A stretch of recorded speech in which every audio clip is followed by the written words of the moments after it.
Hello मित्रांनो, माझे नाव अक्षय आहे. माझ्या दूरच्या अंकलच्या मुलाचे लग्न होते आणि मी तेव्हा अजमेरमध्ये होतो. मी अजून अजमेरमधून निघालो होतो की तेव्हा अचानक मला माझ्या कझिन बहिणीचा फोन आला की तिची एक मैत्रीण जी किशनगडमध्ये राहते आहे, तिला पण तुझ्याबरोबर घेऊन यायची आहे. आता मी तुम्हाला पायलविषयी सांगतो. पायल म्हणजे माझ्या कझनची बहीण, जिला मी घ्यायला गेलो होतो. ती दिसायला खूप सेक्सी आहे आणि तिचं फिगरचं साईज 34-30-34 आहे आणि तिला पाहून कोणीही तिच्या प्रेमात पडेल अशी ती आहे. तिची स्माईल तर इतकी मस्त आहे की विचारूच नका. मी जेव्हा तिच्याकडून ऐकले की पायलला घेऊन यायचे आहे, मला तर खूप आनंद झाला. मी पायलला अजून फक्त 2 वेळा भेटलो होतो आणि आमची फक्त ओळख झाली होती. मग मी पायलला तिच्या घरी जाऊन घ्यायला गेलो आणि तिने मला घरी आत बोलवून मला चहा दिला आणि नाश्ता दिला आणि मी तिला म्हणालो की पायल, तयार आहेस ना? तर ती म्हणाली की फक्त 5 मिनिटात मी तयार होते आणि येते. मग ती तयार झाली आणि मग मी तिला घेऊन बसमध्ये बसलो. आम्ही लग्नाला जात होतो आणि ते लग्न फागी जिल्ह्यामध्ये होते आणि आम्हाला तेथे पोहोचण्यासाठी 4 तास लागणार होते.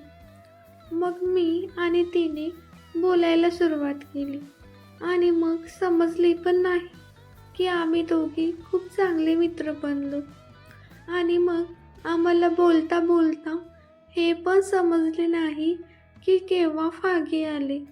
आम्ही साखरपुड्याच्या दिवशी तिथे पोचलो होतो आणि मग लग्न दुसऱ्या दिवशी होते.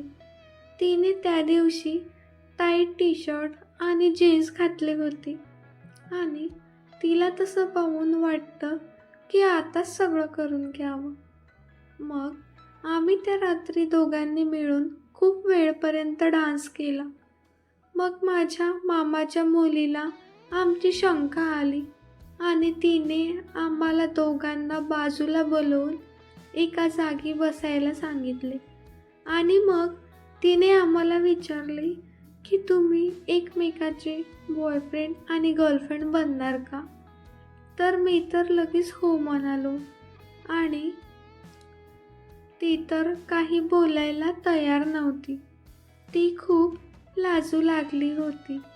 आता रात्र खूप झाली होती आणि सर्व लोक झोपायची तयारी करू लागले होते. तेव्हा घरामध्ये इतके पाहुणे आले होते की झोपायला कुठे पण जागा मिळाली नव्हती आणि म्हणून मी वरच्या रूममध्ये गेलो. आता मी तिथे गेलो तर मला समजले की माझी कझिन आणि पायल तिथे बसून बोलत बसले होते. त्या दोघी मला पाहून अचानक एकदम गप्प झाल्या आणि मग विचारू लागल्या की काय झाले, पायलशिवाय खाली मन लागले नाही का? मग मी म्हणालो की खाली अजिबात जागा शिल्लक राहिलेली नाही आणि मला आता झोप येत आहे, म्हणून मी वर झोपायला आलो आहे. तुझी बहीण म्हणाली की इथे झोपायला खूप जागा बाकी आहे. आता मी त्या दोघींच्या शेजारी जाऊन झोपलो. आता पायल माझ्या शेजारी झोपली होती आणि काय सांगू मित्रांनो, तिच्या शरीरातून मस्त सुगंध येत होता. आता माझी झोप तर उडाली होती. मी पायलकडे बघतच होतो आणि विचार करत होतो की कधी सगळे झोपणार आणि मी कधी तिला जवळ घेणार. आता सगळे झोपले होते. मी थोडं थोडं पायलजवळ सरकायला लागलो. तिच्या पोटावर हात ठेवला तर ती थोडी हलली. आता मी थोडा घाबरलो. मला वाटलं तिला राग येणार, पण तसं काहीही झालं नाही. ती पण माझ्याकडे आकर्षित होत होती आता आम्ही दोघं एकमेकांना स्पर्श करायला लागलो आणि जवळ यायला लागलो. आता ती मला एकदम चिटकून झोपली होती. मग मी पण तिची मजा घेऊ लागलो. तिने तेव्हा नाईटी घातली होती. मग मी एक चादर घेतली आणि आम्ही दोघांनी ती अंगावर घेतली. मग मी तिला म्हणालो की मला तुझ्यासोबत ते सगळं करायचं आहे. तर ती नाही म्हणू लागली आणि मला पण म्हणाली की तुझी बहीण पण इथे झोपली आहे. मग मी म्हणालो की आता काय करायचे. मग आम्ही एकमेकांना किस करत होतो. ती खूप मस्त माझे होठ तिच्या ओठात घेऊन किस करीत होती. मला तर खूप मजा येत होती. नंतर आम्ही ठोकाठोकी केली. असे काही वेळ चालत राहिले. मग आम्ही चिटकून झोपलो, एकदम जसे एक पती पत्नी झोपतात. मग सकाळी मला माझ्या बहिणीने उठवले आणि म्हणाली की पटकन उठ, कोणी पण वर येऊ शकते, असे चिटकून राहू नका. मग आम्ही दोघे उठलो आणि तयार होण्यासाठी निघून गेलो. मी पूर्ण दिवस पायलचे लक्ष ठेवत होतो आणि ती पण माझी काळजी घेत होती. आता असे वाटत होते की जणू आम्ही पती पत्नी होतो. मग संध्याकाळी आम्ही सर्व लग्नासाठी तयार होऊ लागलो. तिने पिंक कलरची साडी घातली होती. ती काय मस्त जलवा दिसत होती. मी पांढरे शर्ट आणि ब्लॅक ट्राउझर घातले होते. मग आम्ही दोघांनी एकत्र फोटो काढून घेतला आणि मग माझे जितके पण कझिन होते सर्व म्हणू लागले की वा, काय मस्त जोडी आहेस. आता त्या सर्व लोकांना हे समजले होते की आमच्यामध्ये काहीतरी चालू झाले आहे. आम्ही सर्व वरातीमध्ये गेलो आणि डान्स करू लागलो. मी आणि पायलने पण एकत्र डान्स केला आणि मग माझे सर्व कझिन आणि मी मजे घेत होतो. मग आम्ही लग्न असलेल्या जागेवर पोचलो आणि मग लग्नाचे फेरे झाले. मग आम्ही नवरा नवरीबरोबर बसून जेवण केले आणि मग मंडपमध्ये बसलो. आता सर्व काही पूर्ण होत होते आणि तेव्हा घरच्या सर्व बायका घरी जाऊ लागल्या आणि मला सर्वांना सोडून जावे लागले. आता पायल पण आमच्या बरोबर होती, कारण तिला ड्रेस चेंज करायची होती. आणि मग आम्ही गाडीमध्ये रवाना झालो. मग घरी गेलो. पायल वरच्या रूममध्ये गेली आणि ड्रेस चेंज करू लागली आणि मी पण तेव्हा तिथे चेंज करायला आलो. मला माहिती नव्हते की पायल पण वर आहे. तिने तेव्हा दरवाजा पण बंद केला नव्हता. आता पायल मला कपडे बदलताना दिसली. मग मी काही विचार केला नाही आणि तिला मिठी मारली आणि मग ती घाबरली आणि म्हणाली की कोणीतरी येईल.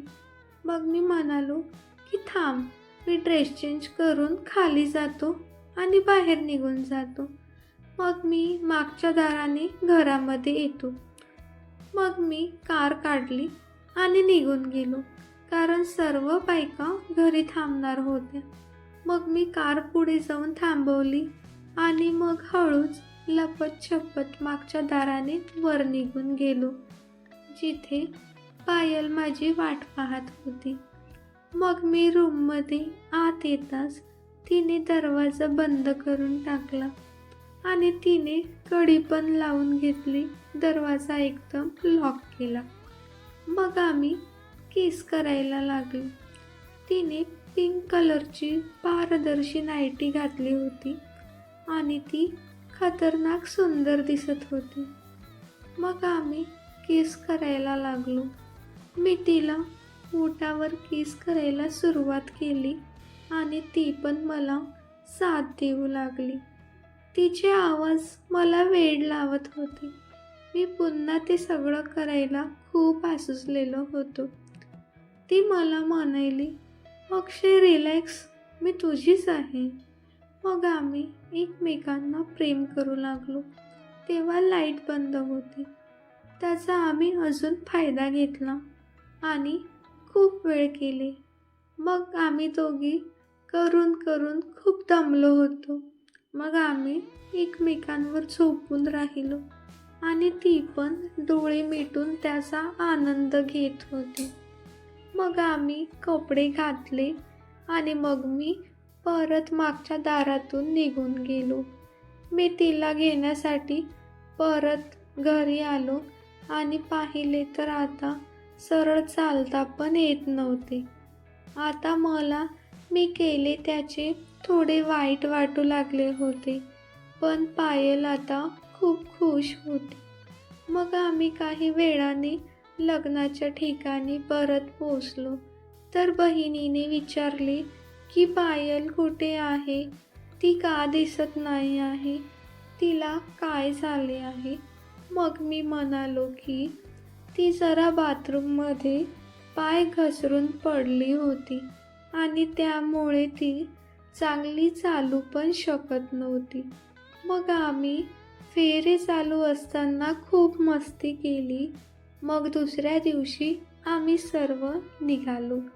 मी पुन्हा पायलला सोडण्यासाठी तिच्या घरी किशनगडला गेलो आणि मी पायलच्या घरी आमच्या लग्नाची गोष्ट काढली. आता आम्ही दोघे पती पत्नी आहोत. तर मित्रांनो, ही स्टोरी तुम्हाला कशी वाटली कमेंटमध्ये नक्की कळवा. व्हिडिओ आवडला असेल तर व्हिडिओला लाईक करा आणि चॅनलला सबस्क्राईब करा.